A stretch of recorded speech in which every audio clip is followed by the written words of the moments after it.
السلام عليكم، يا رب تكونوا بخير. كل سنة وانتم طيبين. نكمل سلسلة الكحك والبسكويت، والنهاردة هنعمل الكحك ملبن وسادة بطريقة سهلة جدا، بجد مميزة قوي وبتكات. هنعمل طريقتين للكحك بجد الاتنين اطعم واحلى من بعض. اللي يريحك فيهم نفذيها بكل سهولة، وكل طريقة من دول ليها تكات وليها طعم مميز، وقد ايه الكحكاية ناعمة وجميله. ويلا بينا، ما نكترش اكتر من كده، ويلا بينا على الطريقه. ما تنسوش سبسكرايب، ويلا بينا. نص كيلو من الدقيق بس يكون منخول، ما ينفعش غير لازم يكون منخول، ونسيبهم على جنب.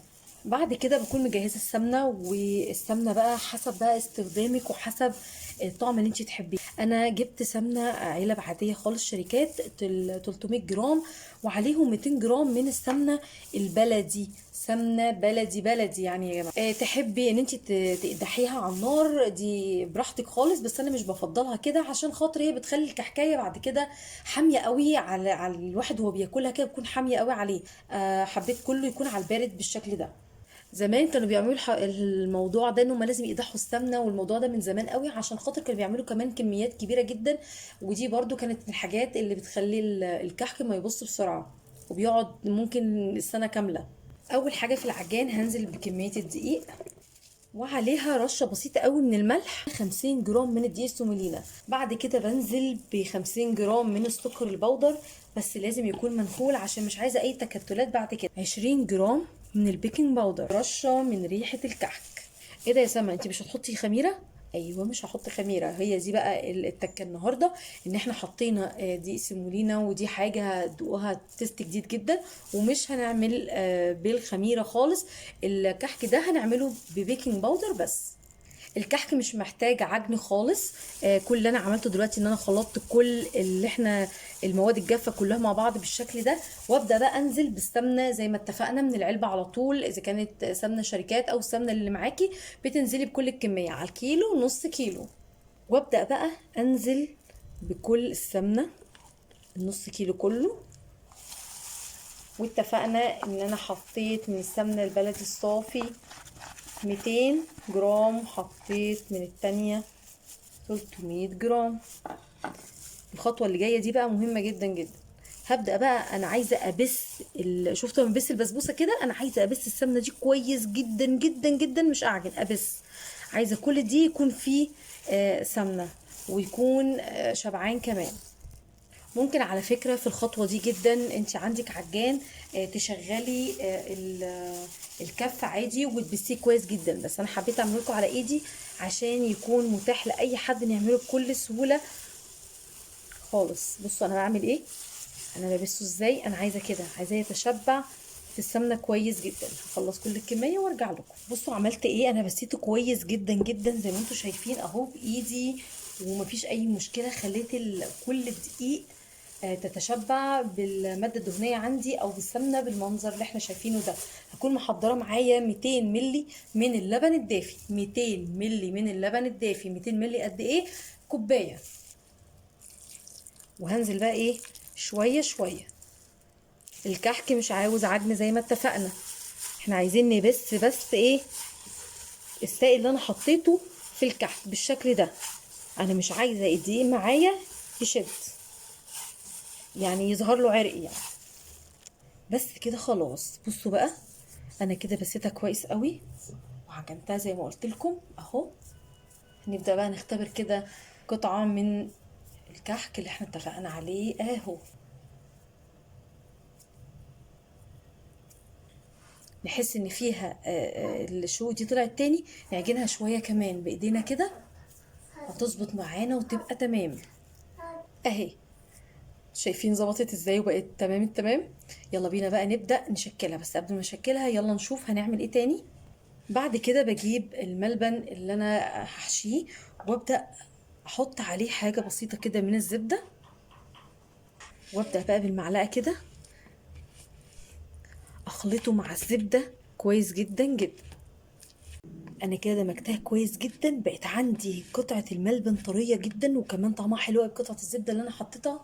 هسيب بقى اول جزء من الكحك بتاعي يرتاح شوية، نكون عجننا الكحك التاني بكل سهولة.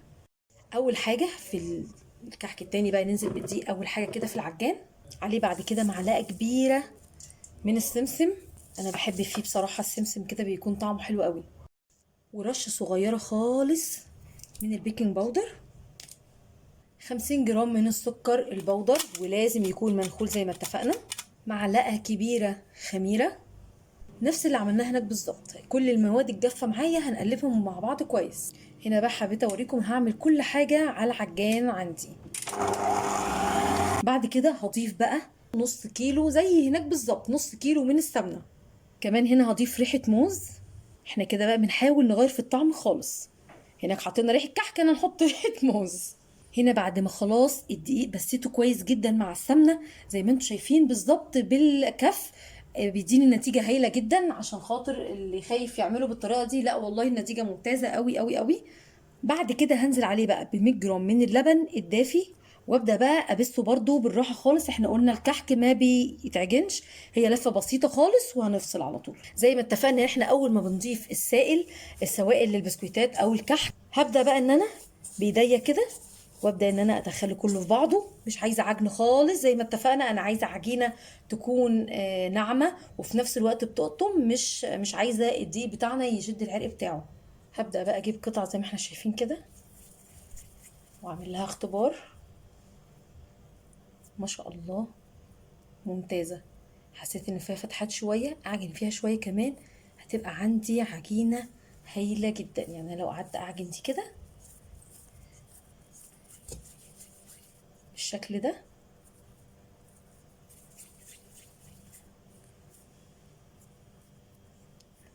هو ده بقى اللي يخليني اتاكد ان العجينه بتاعتي نجحت 100%. يلا بينا بقى نشكلها. بجيب بقى ببدا ان انا كده افتحها كده زي الكوبي بالشكل ده، واجيب واحده من الملبن اللي عملناه وابدا بقى اقفل عليها كده بالشكل ده، وابدا بقى بالبصامه وبصمها بالشكل ده. يبقى عندي كحكه متماسكه جميله زي ما انتم شايفين، مفيش اي تشقق خالص، ممتازه جدا. ودي الكحكايه التانية اللي احنا عجناها من غير بيكنج باودر، برضو بالبصامه كده اهو زي ما انتم شايفين. حلو قوي التشكيل ده بقى زي ما انتم عاوزين بتشكلوها بالبصامه زي كده. اكمل بقى باقي الكميه كلها وارجع لكم على طول. وخلاص هنا خلصت باقي كل التشكيل لكميه الكحك. ما شاء الله شوفوا انا عملته صغير، وبجد الرسمه بصوا واضحه ازاي. العجينه مش مشققه معايا خالص زي ما قلت لكم. ده كده الكحك اللي معمول بالخميره. تعالوا بقى نشوف الكحك التاني، وده الشكل بتاعه. بصراحة دي أحلى تشكيلة أنا بحبها قوي بفضلها. نقدر طبعا نسوي على طول، بس هم يرتاحوا حوالي 10 دقايق وابدأ أشغل عليهم الفرن على درجة حرارة 180 عشان يستوي براحته جدا. مجرد ما تستوي من تحت وتبقى اللي فيها لون بسيط، أبدأ إن أنا أشغل الشواية عليها من فوق واديها برضو لون بسيط جدا. وهنا بقى بعد هو لسه طالع من الفرن، بصوا الشكل بتاعه جميل ازاي. الرسمة بتاعته زي ما هي، زي ما اتغيرتش. ده اللي احنا نفذناه بالخميرة، الرسمة بتاعته مظبوطة، وده اللي بيخليكي ان انت تتأكدي ان انت العجينة بتاعتك حلوة قوي. بصوا دي مجرد الجلافز بس وانا بطلعها من الفرن لمسها بصوا عملت ازاي. دايب دوب يا جماعة، دايب دوب. طبعا ما بنحركوش خالص خالص غير لما يبرد تماما. يا ريت ما نلمس الكحكايه خالص غير لما تبرد. وده شكل الكحك اللي احنا عملناه بالبيكنج باودر، مفيش اي فرق. بصوا الرسمه، العجينه ناجحه ازاي، وبرده دايب دوب. هستنى بس يبرد شويه ولما اجي اقدمه هنشوف مع بعض هو عامل ازاي. تعالوا بقى نشوف الكحكايه بعد ما بردت وبقت عامله ازاي. الكحكايه دي اللي احنا عملناها ببيكنج باودر زي ما اتفقنا، ودي الكحكايه اللي عملتها بالخميره. نشوف بقى كحكايه دي ولا دي. بسم الله الرحمن الرحيم.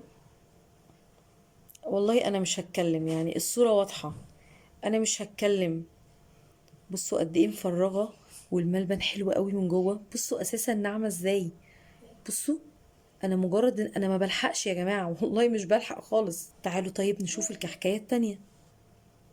دي الكحكايه اللي عملناها بالبيكنج باودر وفعلا ممتازه جدا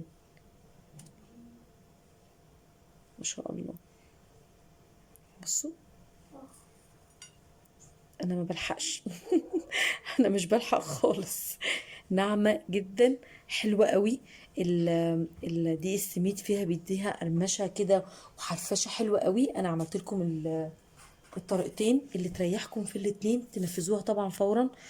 ويا رب اكون قدرت ان انا اوصل لكم حاجه بسيطه، وصدقوني الطريقتين مختلفين جدا عن بعض وفي نفس الوقت مميزين قوي وسهلين، وقلنا كل التفاصيل والتكات، بس تمشوا على الوصفه مظبوط وان شاء الله هتنجح معاكم 100%. اللي كان معايا الفيديو الاخر ما ينسانيش سبسكرايب، وكل سنه وانتم طيبين، ويا رب اكون قدرت افيدكم، والسلام عليكم.